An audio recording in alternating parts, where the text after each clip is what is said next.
रात के वक्त मोइंग बहुत मुश्किल से उठता है।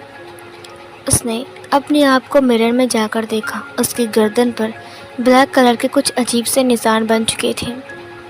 विंग ने अपने माइंड में कहा, ये निशान तो बहुत अजीब है। ऐसा लग रहा है कि किसी ने काला जादू किया है। अब लेकिन ऐसा कोई क्यों करेगा? वेनिंग हिल रहा था। विंग ने कहा, अब वेनिंग उठ जाएगा। ये बोलकर वो खिड़की से बाहर चला गया। दरवाज़ा उसने इसलिए ओपन नहीं किया ताकि वेनिंग उस आवाज़ से उठ न जाए। विंग अपनी बांसुरी को पकड़ के पीछे हाथ करके बस टहल रहा था। उसके एक हाथ में शराब था और दूसरे हाथ में बांसुरी, जो कि पीछे की साइड हाथ करके रखा था उसने। तब उसने देखा कि जिस कमरे में लानवांगजी है उसकी लाइट ऑन है। विंग थोड़ा सा मुस्कुराता है और शराब को ख़त्म करता है और फिर साइड में जार को रखने के बाद वो खिड़की से झांक कर देखता है। सबसे फास्ट वांगजी वो लेटा हुआ था कॉर्नर पर और वो खिड़की के साइड अपना फेस करके सो रहा था। और सिजुए अपनी मॉम के पास आराम से सो रहा था। पार्ले में सिजुए नहीं था। विंग ने मुस्कुराया। उसने कहा, माँ बेटे बिल्कुल एक जैसे लग रहे हैं, एक ही पोजीशन में सो रहे हैं। विंग उस क्लिप्स के नीचे मोल को फिर से देखा। उसने कहा, तुम बिल्कुल मुझ जैसे हो। क्या तुम अपनी मॉम की तरह शांत बनोगे या फिर मुझ जैसा बदमाश? उसने अपने माइंड में कहा। उसको हंसी आ गई। उसने कभी अपने बच्चे को नहीं छुआ है, ना ही उसे देखा है, ना ही उसे गोद लिया है, ना उसके करीब गया है। लेकिन आज उसका मन कर रहा था वो सिजुए के बहुत करीब जाए, बहुत बहुत करीब। वांगजी आराम से सो रहा था। सिजुए की माउथ के कॉर्नर से अभी तक मिल्क निकाल रहा था, जैसे कि वो अभी अभी पी रहा था। विंग ने गौर से देखा तो वांगजी का रूप थोड़ा सा ढीला था और वहाँ से वांगजी का निप्पल दिखाई दे रहे थे। इसका मतलब वो सिजुए को ब्रेस्ट फीडिंग करवाते हुए सो गया। विंग मुस्कुराता है और वो खिड़की से तुरंत झाँक कर अंदर चला गया। बहुत ध्यान से उतरा क्योंकि उसे पता है कि वांगजी की कान बहुत तेज़ है। वो सिजुए के पास आकर बैठ गया। उसने अपनी दोनों हाथों से अपनी फेस को रखा बेड के ऊपर। उसने कहा, ओ तुम कितने क्यूट लग रहे हो, बिल्कुल अपनी डैडी की तरह। तुम हैंडसम बनोगे आगे चलकर, लड़कियां तुम्हारे पीछे पागल हो जाएगी। उसने वांगजी की तरफ देखते हुए कहा, सुनो अपनी मॉम जैसा बिल्कुल मत बनना। तुम्हारी मॉम बहुत गुस्से वाली है, समझी, बट बहुत खूबसूरत भी है। उसने वांगजी की तरफ देखा। इधर सिजुए गड़बड़े बदलता है। विंगी का गिर जाओगे। उसने एक तकिए को रखते हुए कहा, तुम्हें तुम्हारी मॉम ने यहाँ पर क्यों सुलाया है? अगर तुम गिर गए तो? उसने बेबी को उठा लिया। उठाने के बाद उसने कहा, तुम बहुत हल्के हो सिजुए। तुम्हें अच्छे से खाना नहीं मिलता है क्या? लान कबीले वाले तो बहुत अमीर है। तुम कितने क्यूट हो। मन कर रहा है मैं तुम्हें यहाँ से लेकर कहीं और चला जाऊँ और अपने पास ही रखूँ। अगर तुम्हारी मॉम जग गई ना तो मुझे कभी तुम्हें गोद में लेने नहीं देगी। तुम एक बार मुझे पापा बोलो ना। तुम तो बात ही नहीं कर सकते। तुम कितने क्यूट हो। तुम्हें पता है लान कबीले वाले कितने खड़ूस होते हैं और सारे रूल्स फॉलो करना पड़ता है। तुम फॉलो करते हो ना? तुम तो बहुत छोटे हो ना। विंग की बातें बहुत क्यूट थी। वो बहुत धीरे धीरे बात कर रहा था अपनी बेटी के साथ ताकि वांगजी न उठ जाए। थोड़ी देर बाद उसने सिजुए की फेस की तरफ देखते हुए कहा, मुझे माफ़ कर दो बेटा, मेरी वजह से तुम्हें तुम्हारी मॉम को कितना सफ़र करना पड़ रहा है। शायद ये मेरी गलती है कि बिना कुछ जाने ही मैंने वांगजी को वहाँ से भगा दिया। दरअसल तुम्हारा बाप बहुत गरीब है ना। अब हाँ, मेरा मतलब कि अभी तो मेरा हाल बिल्कुल ठीक है, लेकिन मैं गरीब तो था ना। अब मेरे में इतना हिम्मत है कि मैं तुम्हारे मॉम को वहाँ पर आराम से रख सकूं, बिल्कुल राजकुमार की तरह। तुम मेरे राजकुमार हो ना। इधर वो पालने के पास था। वो उसे प्यार से सुला रहा था।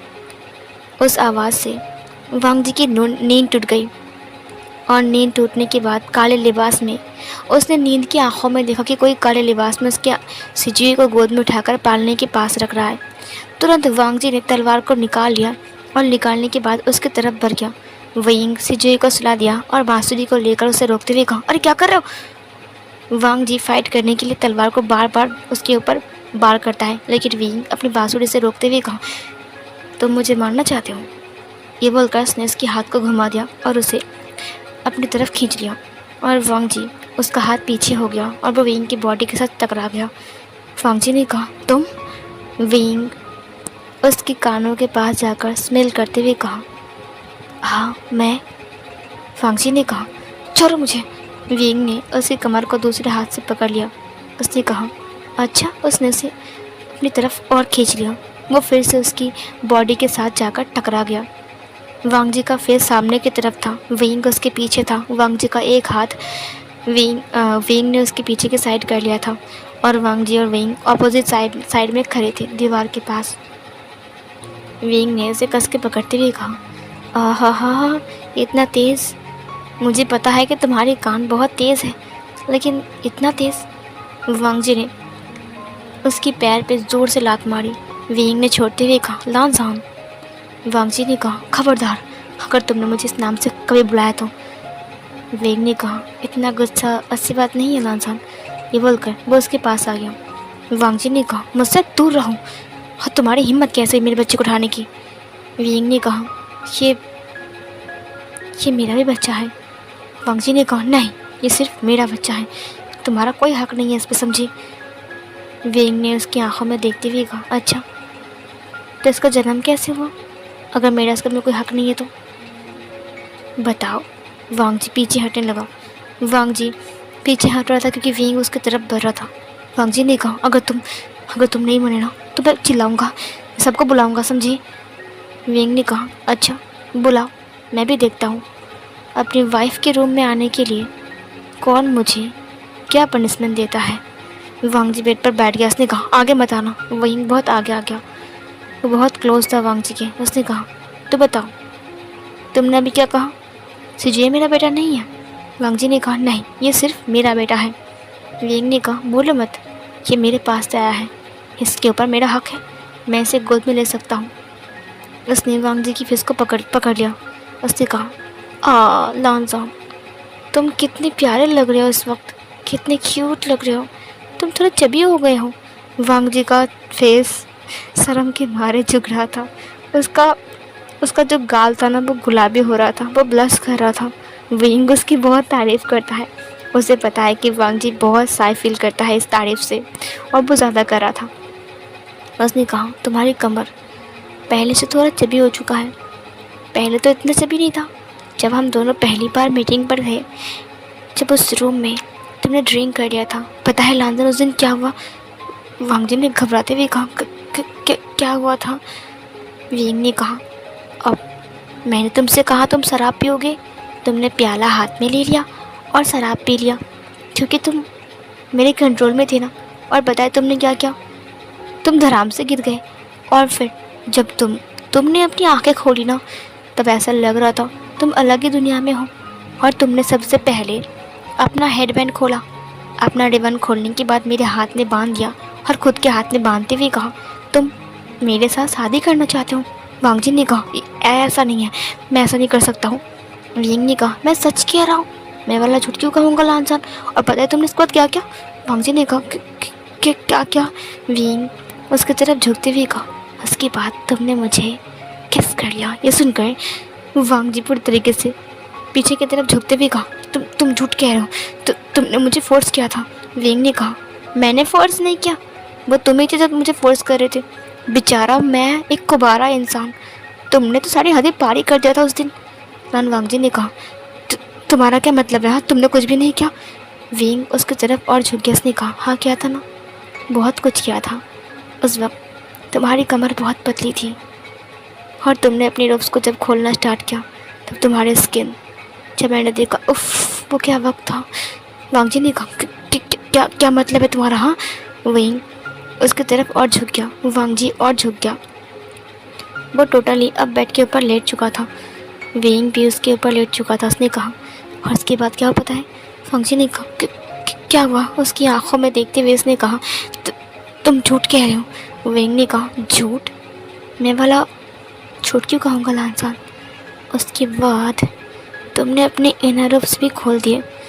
वांग जी उसकी आंखों में बहुत गौर से देख रहा था।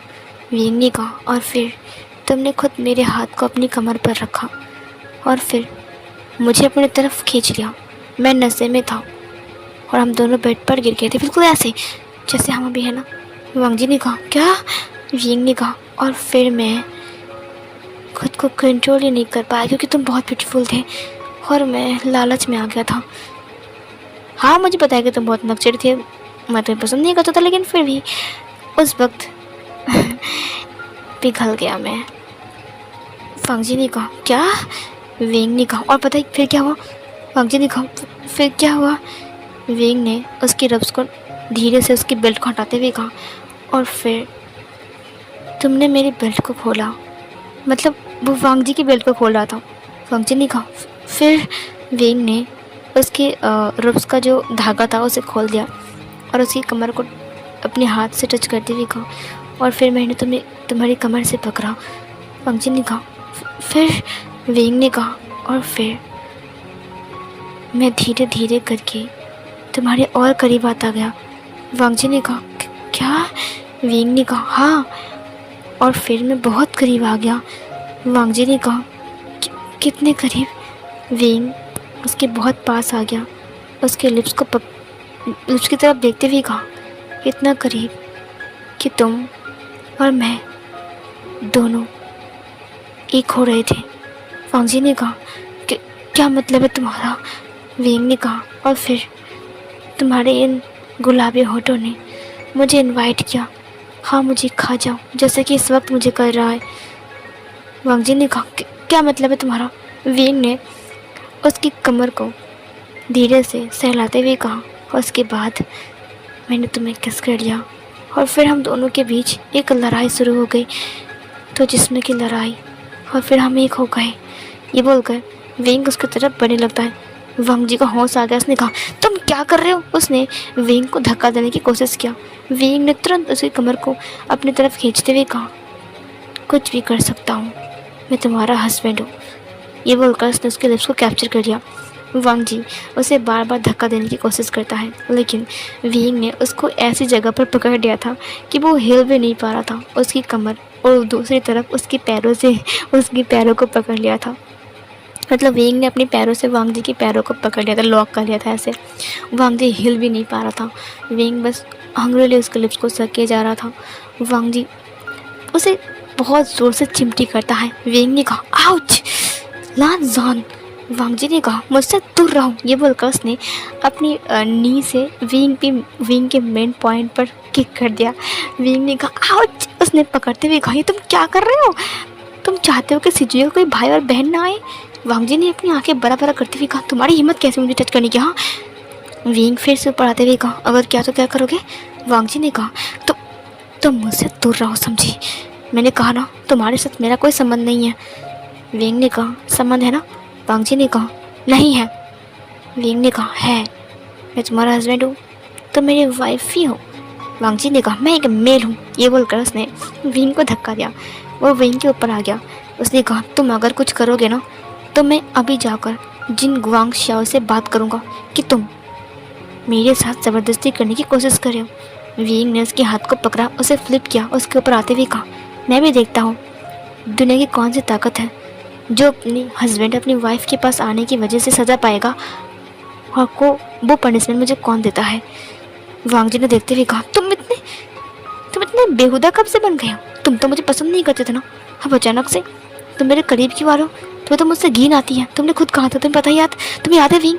तुमने कहा था कि तुम्हें मुझसे घिन आती है, तुम मुझे पसंद नहीं करते, तुम मुझे आंखों के सामने देखना चाहते हो, और फिर तुम मेरे करीब आने की कोशिश कर रहे हो। क्यों विंग? इस घिनौने इंसान के पास आकर तुम क्या करोगे? विंग ने कहा, लानसान, मुझे पता है कि तुम्हें उस वक्त इतना हर्ट फील हुआ होगा जब मैंने सब कहा था, लेकिन मैंने दिल से नहीं कहा था। वांग जी ने कहा, तुम दिल से कहो या फिर किसी और से कहो, मुझे इससे कोई फ़र्क नहीं पड़ता, तुम मुझसे और मेरे बच्चे से दूर रहो, समझे? विंग ने कहा, अब मैं दूर नहीं रह सकता। वांग जी ने कहा, क्यों नहीं रह सकते? विंग ने कहा, उस वक्त मैं बहुत गरीब था, इसीलिए तुम्हें जाने के लिए कहा मेरे पास से, तुम्हें भगा दिया मैंने, लेकिन अब हाँ बात अलग है, अब मेरे पास सब कुछ है, मैं तुम्हें खुश रख सकता हूँ। लानजान मेरे हो जाओ, वांग जी ने धक्का मारते हुए कहा। दूर रहो, और अगर तुम इस रूम से नहीं निकले ना तो बहुत बुरा होगा विभूषण। सिजे सो रहा है, अगर उठ गया ना तो तुम्हारी खैर नहीं, विंग ने कहा। लानजान उसने उसे खींच लिया। वांग जी उसके ऊपर गिर गया। विंग ने पकड़ते हुए कहा, क्यों ऐसा कर रहे हो लानजान, क्यों तर पा रहे हो मुझे। वांग जी ने कहा, छोड़ो मुझे। विंग ने कहा, नहीं छोड़ूंगा। वांग जी ने कहा, मैंने कहा छोड़ो, वरना मैं चिल्लाऊंगा, समझी। विंग ने कहा, चिल्लाओ, मुझे इससे कोई फ़र्क नहीं पड़ता, मैं भी देखता हूँ कौन आता है इतनी रात को। वांग जी ने कहा, तुम्हें क्या लगता है कि तुम ये सब करके तुम मुझे वापस लेकर जाओगे। विंग ने कहा, प्लीज़ लानजान वापस चलो, अगर तुम वापस गए ना तो तुम्हें इतना प्यार करूँगा कि तुम्हें साल में 4 बच्चे होंगे।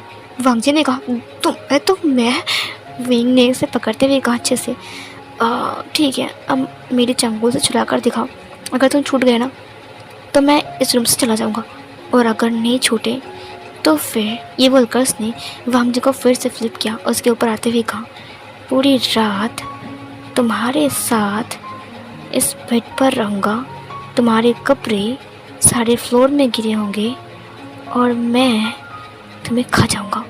ये बोलकर उसने अपनी फेस को बढ़ा दिया। वांग जी ने कहा एक थप्पड़ मारते हुए, बेहुदा इंसान कहीं के, दूर रहो मुझसे। विंग ने उसके हाथ को पकड़ते हुए चूम लिया। उसने कहा, आह कितना स्वीट थप्पड़ था, एक और मारो ना। वांग जी ने कहा, तुम इतने बेहुदा कब से बन गए विंग, तुम तो ऐसे बिल्कुल भी नहीं थे। विंग ने कहा, क्यों, तुम्हें ये वाला हस्बैंड पसंद नहीं है क्या, वो खरोच वाला पसंद है जो हर वक्त तुम्हारी इंसल्ट करता था। अब तो मैं तारीफ़ कर रहा हूँ ना, तुम कितनी खूबसूरत हो, कितने हॉट हो, इतने ज़्यादा खूबसूरत कब बन गए लानजान। वांग जी ने कहा, मैंने कहा छोड़ो मुझे। विंग ने कहा, छुड़ा कर दिखाओ, अगर तुमने छुड़ा कर दिखा दिया तो मैं तुम्हें सच में छोड़ दूँगा, सच कह रहा हूँ, बिल्कुल सच, प्रॉमिस, सिजुए की कसम, सिजुए की कसम। वांग जी ने कहा, मेरी बच्ची की कसम, तुम्हें खाने का कोई हक नहीं है, समझे। विंग ने कहा, हाँ छोड़ो छोड़ो छोड़ो छोड़ो लानजान, प्लीज़ वापस चलो। वांग जी ने कहा, मुझे नहीं जाना, मैं लान कबीले में ठीक हूँ। विंग ने कहा, प्लीज़ चलो, तुम्हारे लिए मैंने महल बनाया है। वांग जी ने कहा, कोई ज़रूरत नहीं है, अगर तुम मुझे उस वक्त अपना लेते तो शायद आज मुझे ये दिन नहीं देखना पड़ता। तुम्हारी वजह से मुझे लोगों ने कितने कुछ कहा है, तुम्हें पता भी है। कुछ लोगों ने तो ये भी कहा कि तुम्हारा बच्चा नहीं है, इसीलिए तुमने मुझे अपनाया नहीं, तुमने मुझे भगा दिया है।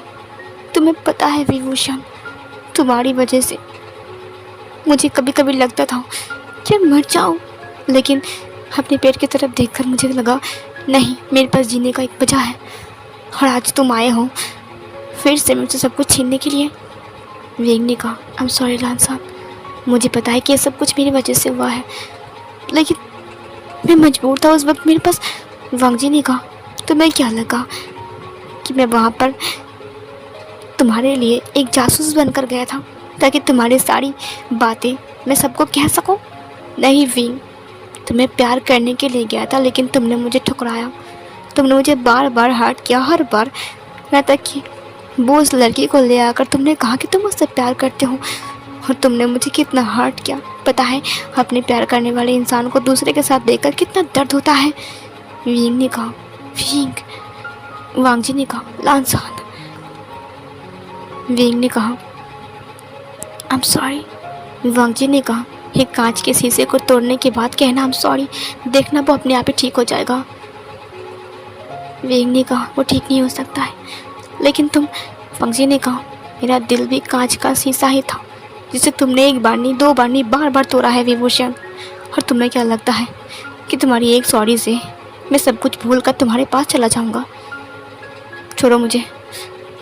तुमने कहा था ना तुम्हें मुझसे घिन आती है, अब मैं तुमसे कहता हूँ विभूषण, मुझे तुमसे घिन आती है, मैं तुमसे नफरत करता हूँ।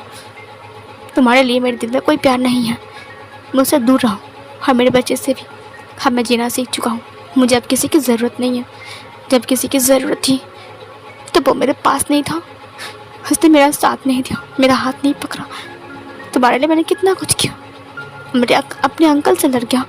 तुम्हें पता भी है ये शादी किस वजह से हो रही, सिर्फ मेरी वजह से हो रही थी, क्योंकि मैंने ज़िद किया था और सिवाय सिचे उसने क्या किया था? तुमने एक बार भी पूछा भी नहीं कि मैं दिन ब दिन खाना क्यों नहीं खा रहा हूँ, क्यों मुझे उल्टियाँ हो रही है, क्यों क्यों मेरी तबीयत ख़राब होती जा रही है, क्योंकि मैं एलिन पर कम से कम 1-1.5 महीना तो था ही ना। तुमने एक बार भी मेरी तरफ नज़र नहीं दिया। तुम हमेशा लड़कियों के साथ बिजी रहे, तुम शराब पीते रहे और अपनी बांसुरी को लेकर घूमते रहे। मुझे तो लगता है तुम मुझसे नहीं अपनी बांसुरी से ज़्यादा प्यार करते हो। विंग ने बांसुरी को फेंकते हुए कहा, मुझे कुछ नहीं चाहिए, मैं सब तुम्हारी वजह से फेंक दूंगा, मुझे बांसुरी नहीं चाहिए, वापस चलो। वांगजी ने कहा, मैं अब सब कुछ भूल चुका हूँ। विंग ने कहा, प्लीज़ लानसान, ऐसा मत कहो। तुम्हें क्या चाहिए बोलो, मैं ये काले लिबास भी छोड़ दूंगा, मैं वाइट लिबास पर लूँ, बताओ। विंग ने अपनी कोट को उतारते हुए कहा, मैं रेड में ठीक हूँ। वांगजी ने उसे धक्का मारते हुए कहा, मैं बताऊँ तुम किस में ठीक हो? विंग ने कहा, बताओ ना लानसान, तुम जो कहोगे मैं वही करूँगा, वापस चलो, तुम्हारे बिना मैं जी नहीं सकता हूँ। वांगजी ने कहा, तुम मुझसे दूर रहो, उसमें मैं खुश रहूँगा। विंग ने कहा, मैं वही नहीं कर सकता हूँ। मैं वांगजी के पास आते हुए कहा, मैं तुम्हें नहीं छोड़ सकता, चाहे कुछ भी हो जाए, मैं सबको मार डालूँगा, लेकिन तुम सिर्फ मेरे हो। वांगजी ने कहा, बस बहुत हो गया है विभूषण, मैंने कहा ना मैं तुमसे प्यार नहीं करता। विंग ने कहा, तो फिर तुमने मुझे डिवोर्स क्यों नहीं दिया? अगर तुम मुझे प्यार नहीं करते तो इतने दिनों से मेरे साथ क्यों थे? हमारे शादी कम से कम 1-1.5 साल तो हो ही चुका होगा ना, तो फिर बताओ लान वांगजी, अभी तक तुमने मुझे डिवोर्स देने के बारे में सोचा क्यों नहीं? वांगजी बिल्कुल चुप था। विंग ने कहा, बताओ मैं, तुमने क्यों डिवोर्स नहीं दिया? क्योंकि तुम मुझसे प्यार करते थे। विंग ने बांसुरी को उठाते हुए कहा, तुम ये कहते हो ना कि मैं डेमोनिक पावर यूज़ करता हूँ? हाँ, मैं करता हूँ डेमोनिक पावर यूज़। तो बताओ मैंने कितने खून किया है, बताओ कितने लोगों को, कितनी लड़कियों के साथ ज़बरदस्ती किया है। वांगजी ने कहा, विंग मैंने ऐसा नहीं कहा। विंग ने कहा, तुमने कहा ना मैं लड़कियों के साथ मजाक करता हूँ, फ्लर्ट करता हूँ, तो बताओ कितनी लड़कियों के साथ मेरा संबंध बना है। वांगजी ने कहा, मैंने ऐसा नहीं कहा विंग। विंग ने कहा, तुम मुझे ऐसे सोचते हो ना? वांगजी ने कहा, मैं नहीं सोचता। ये बोलकर उसने अपनी फेस को घुमा लिया। विंग खड़ा हो गया। उसने कहा, प्लीज़ मेरे बच्चे को मुझसे दूर मत रखो, मुझे पता है कि मैंने गुनाह किया है, तुम मेरे साथ चलो, कम से कम मेरे साथ तो रहो, मैं सब ठीक कर दूंगा।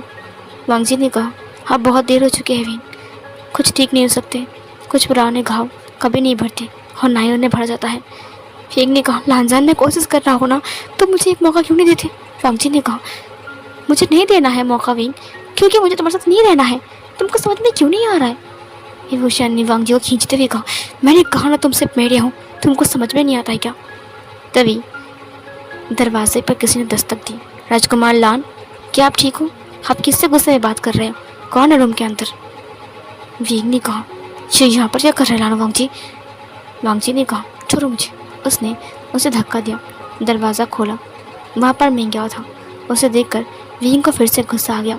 जब से जियांग चैंग ने उसे बताया है कि उसकी नज़र लान वांगजी के ऊपर है, तब से विंग उसके ऊपर बहुत ज़्यादा गुस्सा है। विंग को देखते हुए जिन गुआंग्याओ ने कहा, राजकुमार विंग। उसने ग्रीट किया। विंग बहुत गुस्से में था।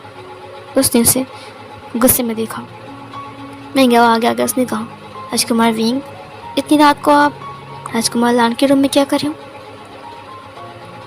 विंग बिल्कुल चुप था। वांगजी सिजुई के पास आ गया और उसे देखने लगा।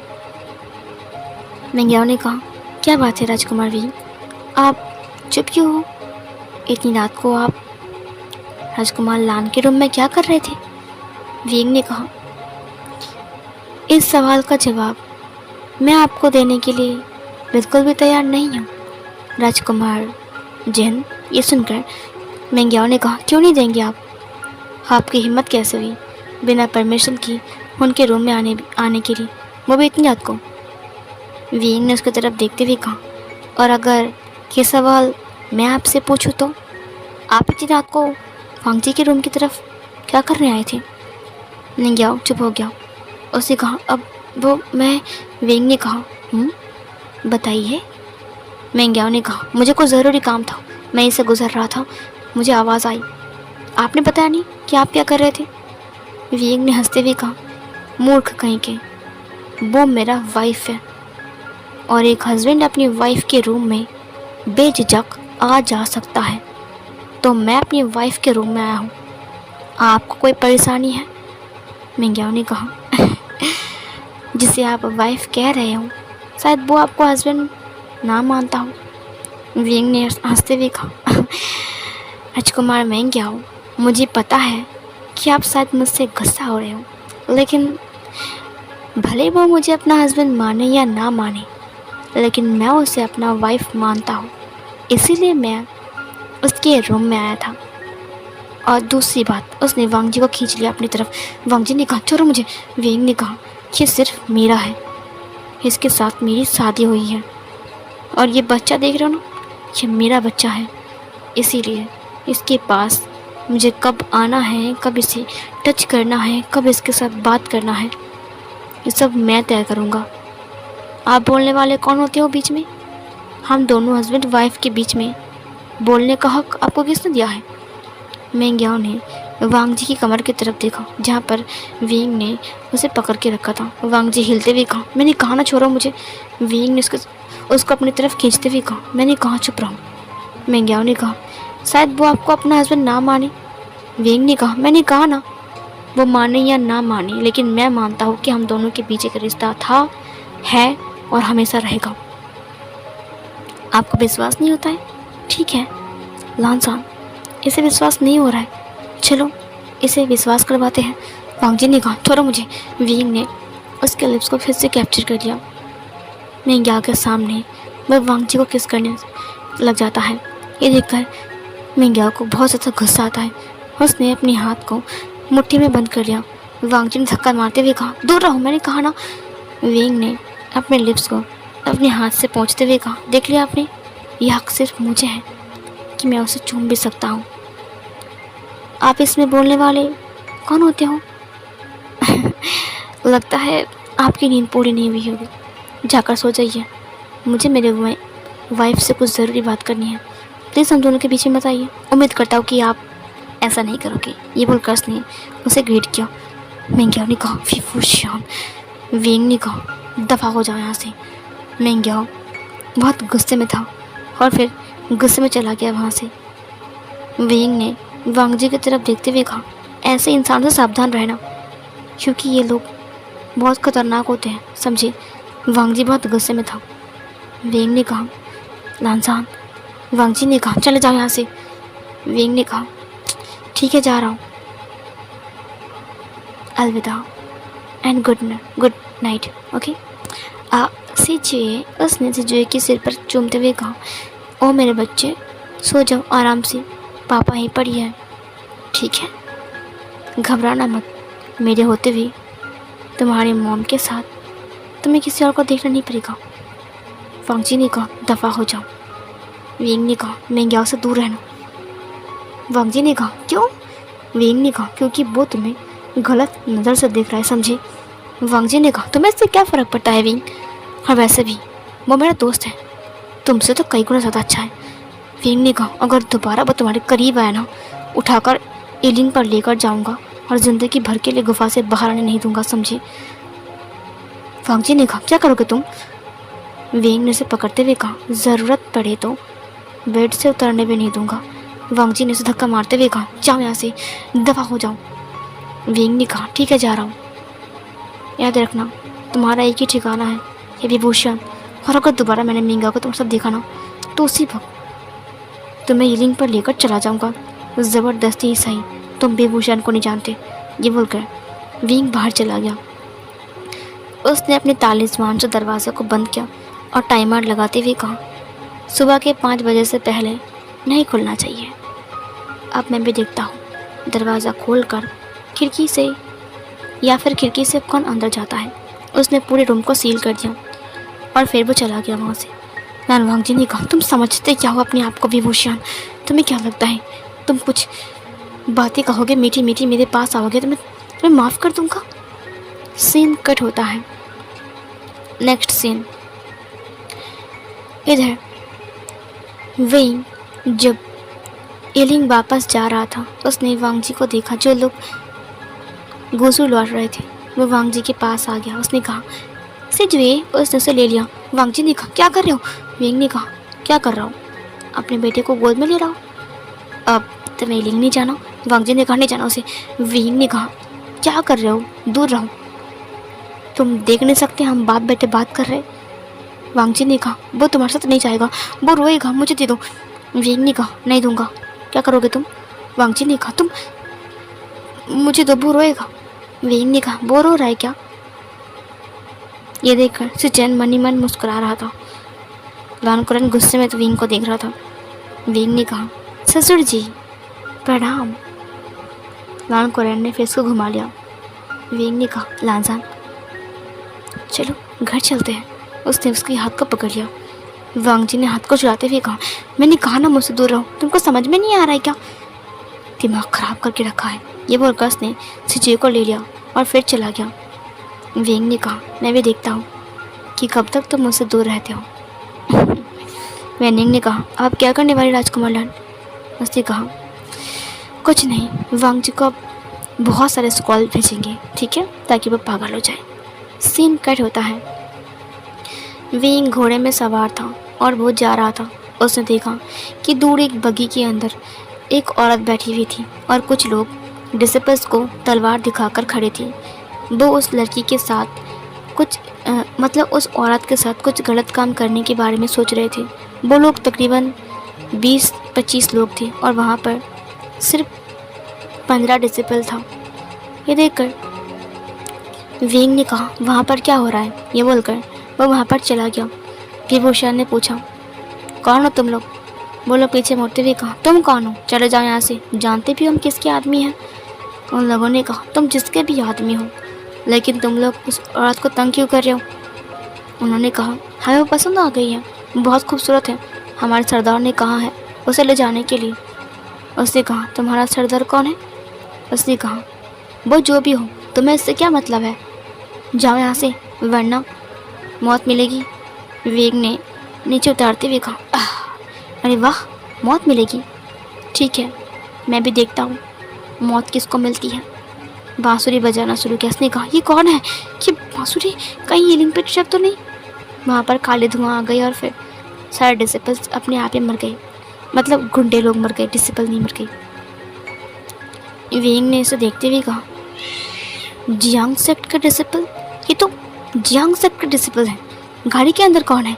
वो तुरंत आगे आ गया। गाड़ी को हटाकर देखा, मैडम यू वहाँ पर थी। उसने कहा विभूषण। उसने कहा महारानी यू आप यहाँ पर? उसने कहा अगर तुम नहीं आते तो पता नहीं क्या हो जाता। बोलो।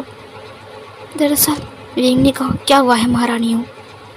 मैडम यू विंग से बहुत गुस्सा थी, वो विंग को बिल्कुल पसंद नहीं करती थी और उन्हें पता नहीं था कि एक दिन विंग की उनकी इज्जत बचाएगा। उन्होंने कहा तुम मिस्टर श्याओ को जानते हो ना, कुल प्रमुख श्याओ। उनकी नज़र शादी से पहले ही मेरे ऊपर था, लेकिन जियांग फेंगमियान ने मुझे हमेशा प्रोटेक्ट किया और हम दोनों की लव मैरिज हो गई। इससे वो बहुत ज़्यादा जेलस हो गया। उसने कई बार हमारे कबीले में अटैक किया, लेकिन मुझे हासिल नहीं कर पाया। मैं जब भी बाहर आता हूँ तो मेरे अंकल के साथ आता हूँ, इसीलिए वो कभी मेरे ऊपर अटैक नहीं करता। लेकिन आज जब मेरी तबीयत ख़राब हो गई, तुम्हारे अंकल जिन कबीले में थे, तो मैं अकेला डिसिपल्स को लेकर दवा लेने के लिए दवाखाना पहुँचा। उसके आदमी ने मुझे देख लिया और ख़बर भेजी और फिर आधे रास्तों में उसने मुझे पकड़ लिया। वो अभी भी मुझे अपना बनाने की सोच रहा है, जबकि मैं बच्ची का माँ बन चुका हूँ। फिर भी विंग ने कहा आंटी आप ठीक तो हो ना? मैडम यू ने कहा हाँ मैं ठीक हूँ बेटा। तुम कहाँ जा रहे थे? विंग ने कहा मैं लिंग जा रहा हूँ, अब आपको घर पहुँचा दूँ फिर जाऊँगा। सीन कट होता है। मैडम यू अपनी आंसू भरी नज़रों से विंग को विदा करता है। विंग चला गया। जब जियांग फेंगमियान वापस आया तब उसने मैडम यू के पास सब कुछ सुना। उसने कहा सुनिए, मैं अब सारे गुस्से को, सारी हिंसा को अब त्याग कर चुका हूँ। मेरे विंग को वापस लेकर आइए। मैं विंग को एक्सेप्ट कर चुका हूँ। मैं चाहता हूँ कि विंग मेरे साथ इस कबीले में जियांग चैंग की तरह मेरे साथ रहे। जियांग चैंग ये सुनकर काफ़ी ज़्यादा खुश था। उसने कहा मॉम आप सच कह रहे हो? जियांग फेंगमियान ने कहा विंग ने भी कोई हरकत नहीं की है, सब लोग विंग से बहुत ज़्यादा इम्प्रेस हैं। मैं भी चाहता हूँ कि मैं विंग को वापस लेकर आऊँ। ये सुनकर मैडम ने कहा, आप कबीले वालों से बात कीजिए और एक फ़ैसला लीजिए। जियांग फेंगमियान ने कहा, ठीक है। इधर जियांग चंग बहुत ज़्यादा हैप्पी था। सीन कट होता है जब जिन ग्वांग को पता चला कि विंग वापस आने वाला है तो उसे बहुत ज़्यादा गुस्सा आ गया। उसने कहा, नहीं, वो तो इलिंग पर कैद हो चुका था ना, हाँ वो फिर से अगर आ गया तो वो दोनों फिर से एक हो जाएंगे। मैं ऐसा होने बिल्कुल भी नहीं दूंगा। सीन कट होता है। नेक्स्ट सीन, विंग के पास जियांग फेंगमियान आता है। जियांग फेंगमियान ने कहा, विभूषण। विंग ने कहा, अंकल। उसने कहा, सारे आदमियों को बोलो लोटस फेयर चलने के लिए। अब से हम मिलजुल कर रहेंगे। तुम्हारी आंटी बेसब्री से तुम्हारे लिए इंतज़ार कर रही है। विंग की आंखों में आंसू थे। उसने कहा, आप सच कह रहे हो? जियांग फेंगमियान ने कहा, हाँ विभूषण, हम सच कह रहे हो। विभूषण खुश हो गया। उसने कहा, हाँ मैं सबको कहता हूँ। ये बोलकर वो सबको बोलने लगता है। सब लोग काफ़ी ज़्यादा खुश थे कि फाइनली किसी ने उन्हें एक्सेप्ट कर लिया है। वेंचिंग आगे आगे उन्होंने ग्रीट किया। जियांग चंग उसे बहुत प्यार भरी नज़रों से देख रहा था। जियांग फेंगमियान ने नोटिस किया और उसने मुस्कुरा दिया। सीन कट होता है। वो लोग अब इलिंग से बाहर आ रहे थे। विंग ने कहा, अंकल मैं बहुत खुश हूँ कि आपने मेरे लोगों को एक्सेप्ट कर लिया है। उन्होंने कहा, सब लोग यांगमिंग लोटस पेयर में रहेंगे, ठीक है? विंग ने कहा, ठीक है। विंग बहुत खुश था। जियांग फेंगमियान ने कहा, लेकिन एक कमी है। विंग ने कहा, क्या कमी है अंकल? जियांग फेंगमियान ने कहा, आप मेरा सन इन लॉ और मेरा ग्रैंड चाइल्ड। मैं दादा बन चुका हूँ, लेकिन वो हमारे घर में नहीं रहते हैं ना। विंग ने कहा, आप क्या चाहते हो? जियांग फेंगमियान ने कहा, वांग जी को वापस लेकर आओ। लोटस फेयर में सब मिलकर रहेंगे और सीजी को भी। विंग ने कहा, हाँ आप कह रहे हो कि? जियांग फेंगमियान ने कहा, जाओ विंग, अपना घोड़ा लेकर जाओ और अपने घोड़े में सवार होकर गाड़ी के साथ वांग जी और सीजी को सम्मान के साथ लोटस फेयर में लेकर आओ। और हाँ, एक बात और,